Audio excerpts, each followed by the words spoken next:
So I'm here outside the Chigwell Construction Stadium. First time I've ever been here, and this is for Matchweek 15 action in the WSL as West Ham host Brighton. Now it's a big game for these two sides who very much come into this contest in a similar situation. Of course, the Hammers are further down the table, 11th and only a point above bottom of the table Liverpool, so very much in a relegation battle in the month of February. They also have a new manager at the helm in Rita Guarino, not really known in the English game. She's been managing out in Italy. She is Italian and has managed Juventus, where she won 4 titles with the side, and also most recently Inter Milan.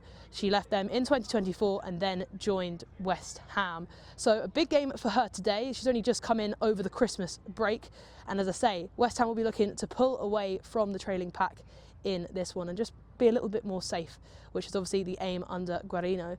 Now for Brighton, they are in 8th, but they're hoping to climb higher in the table after suffering defeat last weekend to London City Lionesses. This victory, if they do manage to get one, could see them actually go ahead of London City Lionesses and into 6th, so moving up the table to where they'd like to be around 6th or 5th. So as I say, a big game for both of these teams, both coming off the back of disappointing 2-1 losses.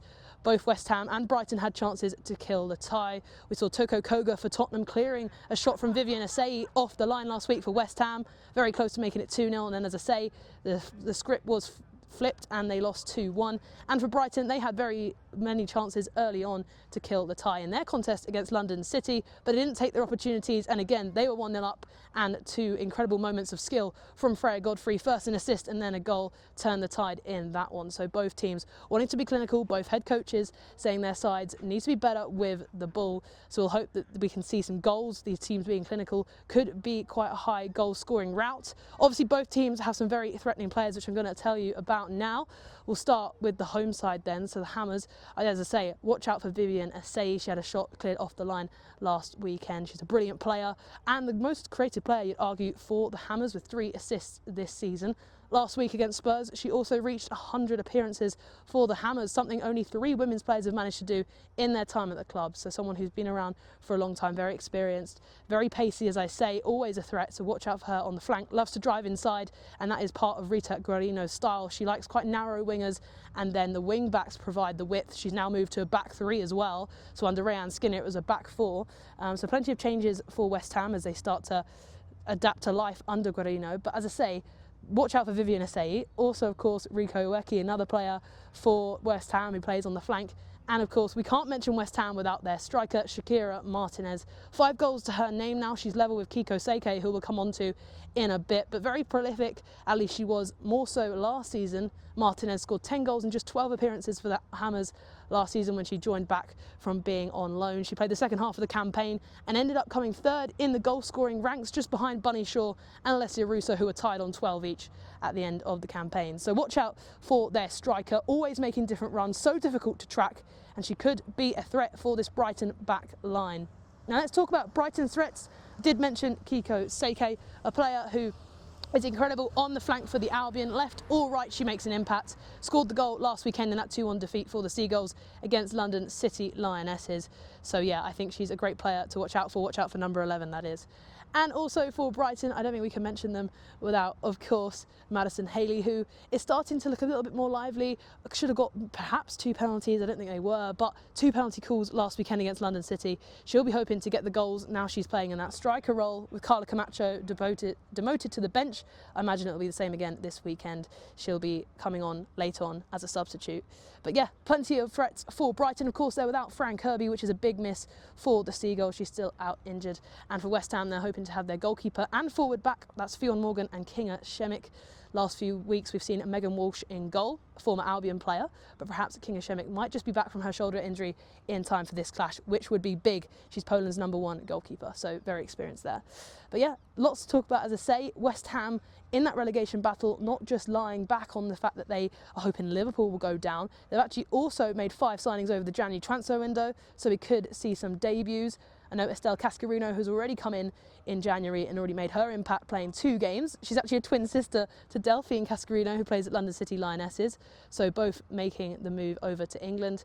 And yeah, Estelle Cascarino, she should be playing as a left-sided centre-back, so if we see her today, you can make your judgment on her. Is she better than her sister? They look very similar, of course, as twins.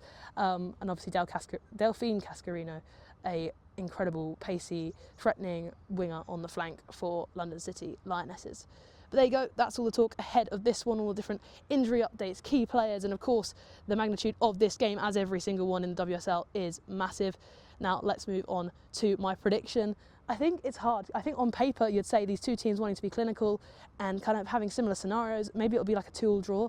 But I do think if you're looking at the table, if you're looking at Brighton's disappointment last weekend and the fact that they should have scored their chances, Rosa Kafaji missed a few, I think we're going to go for 3-1 to Brighton. I'm expecting something big, perhaps not what everyone would expect as well. As I say, it should be tight, but I'm going to go 3-1 to the Seagulls. So we'll see what happens here at the Chigwell Construction Ground. We did have some Brighton fans behind me. They've all gone in now. Maybe they heard me videoing, but I'm going to go get my media accreditation and head into the press box. So I'll see you after the game, and we'll see what the scoreline brings. On the patchy surface. Clearly it's seen quite wasn't great the last few days, but Dagenham's men played here yesterday in particular. It seems to have come. Manami for Brighton, lob kick towards Seika, who's onside. Flag stays down for the moment, goes for the lob of the keeper and scores a brilliant goal. What a fantastic finish from Kiko Seika, bringing out the party tricks there. She saw Szczesnik off her line and lobbed her brilliantly into the back of the net. And Albion, who've had to strive a little bit in his first half, have broken the deadline with 5 minutes to go. West Ham United 0, Brighton Hove Albion 1. Unbelievable from Seika. I've never seen a lob like that really in person, and it was superb from her. Didn't really have much around, no options on, so she thought, I'll try and lob Kinga Szczesnik from where she was, and it was superb, as we say. It was almost like slow motion, dipping in under the crossbar and into the net. Bottom corner as well. I think it was just struck so beautifully, and that caps her 6th goal of the season, and she's just been so prolific, I think, for the Albion this season, so important for them. And yeah, as we talk about the Asia Cup, she'll be a really big miss, because at the moment she is Brighton's talisman.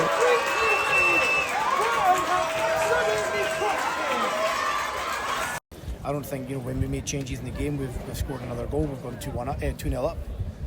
We're really comfortable. It looked like we were going to score a 3rd goal. But yeah, just a few moments in the game, and all of a sudden it's 2-2. And they have a full momentum swing at that point. The crowd's behind them. And yeah, when you play away from home, you have to manage certain moments in the game much better.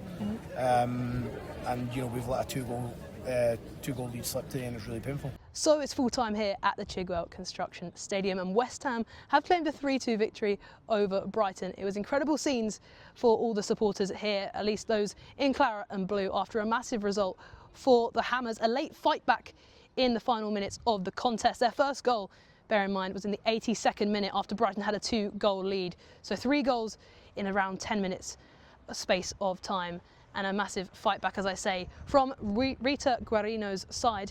But let's talk about the first half. Let's see how everything started out, because West Ham from the start, you'd say, were the better side. Shakira Martinez, the striker, having multiple chances to add to her goal tally, to add her 6th goal of the campaign, but unfortunately she couldn't manage to convert her first chance, which was a shot across goal in the 2nd minute, just flashed past the post, and then also a chance for her to do a tap-in after Vivian Asseyi got the better of Charlie Rule, who slipped over, and she played the ball across for Shakira Martinez at the near post. But unfortunately, all she could do when she was sort of falling back was fire it at Chiamaka Unadozie, who made several saves in that first half. She denied superbly, I must say, a free kick from Vivian Asseyi, which was going into the top left corner. And yeah, Chiamaka Unadozie, leaping and fingertips, managed to get the shot over the bar. Brighton did have their own chances too, albeit not having too much attacking threat. Whenever they tried to go long, didn't really work, and yeah, their just build-up play was a little bit sloppy, same as West Ham, but as I say, they had the better chances. Brighton not having too many, a shot from Madison Haley going wide, which maybe she should have done better with, and Maisie Simons having one from long range distance. But Brighton needn't miss those opportunities and rue them, really, because Kiko Seika struck for them in the first half with an unbelievable lob. Yeah, an incredible, audacious finish for her 6th goal of the campaign. Kiko Seika continues to be the talisman for Brighton, but perhaps the only real goal threat for the Albion at this time in the season, and that's a big concern for them going forward. But as I say, Kiko Seika lobbed keeper Kinga Szczesnik on her return in goal, and it was after a long ball over the top from her fellow Japanese compatriot Moeka Minami. So a great move from Brighton there, gave them the lead, whether you think it's deserved or not. The Seikei's style, Seikei's superb finish was worthy of a goal, was worthy of the celebrations from the few Albion fans that made the trip. And then second half, Brighton again taking their chance through left-sided centre-back Manuela Venegas. That's her first goal for the Albion, and she took it extremely well as well. A rocket across goal into the far side netting after she had entered the box saw the Colombian claim Albion's second goal. And they started to make attacking substitutions, look for the third goal. Olag Tvedsson came on, who is a Norwegian attacking midfielder, signed in January from Vålerenga. She came on, but didn't really make an impact. Carla Camacho came on way after the goals from West Ham, but again showing Brighton's intent to try and get a goal. But it just didn't come off. Rachel McLaughlin looked more assured, though, at right back than Charlie Rule, who kept getting beat for pace by the really pacey forward in Vivian Asseyi. So you'd say good changes from Chris Roberts, but they didn't make the impact desired. And as I say, 82nd minute was the first goal for West Ham. Fionn Morgan scoring it from a cross-come shot. I think that she personally was player of the match for me. I know Vivian Asseyi got it, which you can say she was heavily involved in the goals as well. But I would say Fionn Morgan really flipped the script, looked so lively, and as I say, got the first goal for West Ham in that comeback with a cross-come shot which went in at the far corner. Chiamaka's glove couldn't get enough purchase on the shot, and it went in. And then moving on to the second goal, Chiamaka Nnadozie, what a great keeper, but you have to say she really did contribute to West Ham's comeback and to them feeling more positive and like they could get all 3 points from the contest when she came out to try and clear the ball from the feet of Shakira Martinez, but failed to do so, just kicked the ball into the player's legs and she could go in on goal and basically fire in to an empty net. It was like watching slow motion, and as I say, reporting for BBC Radio Sussex, it's an awful moment to try and talk about and sum up because Chiamaka Nnadozie, the sweeper keeper, made a real misjudgment there, and it made it 2-2. And then in additional time, there were 5 minutes added on and a few more extra added on from Ade Sonaye. And yeah, it was lots of minutes added on, and in the 90+ second of those minutes, West Ham got their winner. It was through Vivian Asseyi, a deserved goal for her. Rika Ueki with the original shot in the box, palmed away by Chiamaka Nnadozie, but she could do nothing for the follow-up. And Asseyi, the French winger, scoring her goal.